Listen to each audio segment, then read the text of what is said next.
मेरा नाम दीप्ति बलदेव है। हमारा मकान है गंगारामपुरा में, मेथोडिस्ट चर्च के सामने, जो कि संस्था द्वारा हमने लिया था। पड़ोस में एक ज़मीर अहमद नाम का व्यक्ति रहता है, जो कि भू माफिया है। उसने पड़ोस के बहुत सारे मकानों पर अवैध कब्जा कर रखा है। वहाँ के लोगों को उसने डरा धमका के 2-3 लाख में उनकी महंगी महंगी प्रॉपर्टीज़ खरीद के और वहाँ से भगा दिया है। अब जो कि 3 महीने से मैं अपने हस्बैंड के पास गई हुई थी, कई बार उसके धमकाने के बाद भी हम राज़ी नहीं हुए उसको मकान देने के लिए। उसने जब हम नहीं राज़ी हुए तो पड़ोस के घर में से घुसकर दीवार काट के हमारे घर में कब्जा करने का प्रयास किया है, सामान सारा चोरी कर लिया है। इसके लिए हमने विश्व हिंदू परिषद से सहायता मांगी है और अब ये लोग हमारे साथ हैं। इससे पहले आपने थाने में शिकायत नहीं करी? थाने में हमने FIR करी है। तो पुलिस ने क्या किया? पुलिस वहाँ आई थी, पुलिस चौकी इंचार्ज आए, वहाँ पर वीडियो बनाई और उन्होंने देखा कि उसने साइड से दीवार काट के घुसा हुआ है। उन्होंने वीडियो बनाकर दोनों पक्षों को उसमें इंटरफेयर करने के लिए मना कर दिया। उन्होंने बोला कोई छेड़छाड़ नहीं करेगा, लेकिन उसके बावजूद जब 3-4 दिन बाद SHO सर अपनी टीम को लेके गए हैं और हम भी वहाँ गए हैं, तो देखा गया कि उसने उनके मना करने के बावजूद चौकी इंचार्ज के उसने अंदर से ताला लगा रखा था। और जब पुलिस ने उससे पूछा कि जब तुझसे मना किया गया था, तो उसने बोला कि हमने मेरा सामान अंदर रखा हुआ है इसलिए मैंने ताला लगाया है। जब ताला पुलिस ने तोड़वाया गया है तो उन्होंने फर्नीचर लगा के उस दरवाजे को जो उसने काटा है बगल से, उसको सील कर दिया है। हमने अपने CCTV ऊपर लगवा रखे हैं ताकि वो कोई हलचल करे तो पता ना चले, लेकिन जिस घर में से वो घुसता है वो मकान अभी भी उसके अंडर में है। अगर वो भी उसने कब्जाया हुआ है, उसके भी लीगल पेपर उसके पास नहीं है और वो नकली बैनामे भी दिखा रहा है। तो हमारा ये निवेदन है कि प्लीज़ उसके बैनामों की भी जांच कराई जाए। तो किस तरह की ज़मीन है जिस पे वो संस्था की ज़मीन है, मिशन की ज़मीन है, जो कि सिर्फ लीज पर होती है और वो उस पर बैनामा दिखा रहा है कि मेरा बैनामा है। ज़मीन का बैनामा कैसे होगा? ये वो बोल रहा है, तो इसलिए हमारा ये भी निवेदन है कि उसके बैनामे की भी जांच कराई जाए। अच्छा, पुलिस द्वारा उसमें ताला भी लगाया गया है? पुलिस द्वारा ताला लगवाया गया था, पहले भी लगवाया गया था। अच्छा, जो कि उसने किससे दिखा रहा हो?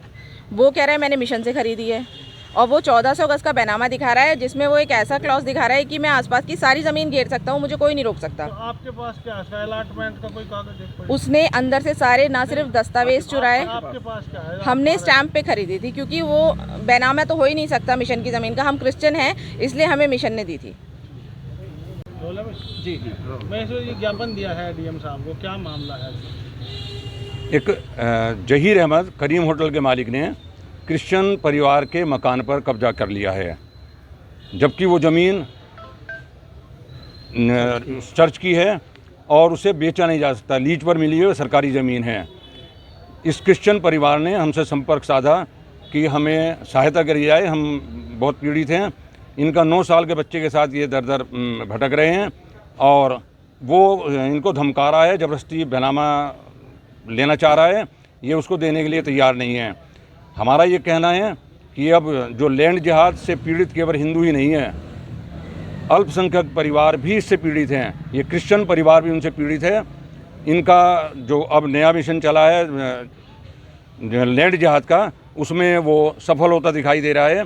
फर्जी कागज़ बना रखे हैं, फर्जी बैनामा, जबकि बैनामा हो ही नहीं सकता। इसको हमने आज ज्ञापन दिया मुख्यमंत्री के नाम DM के माध्यम से।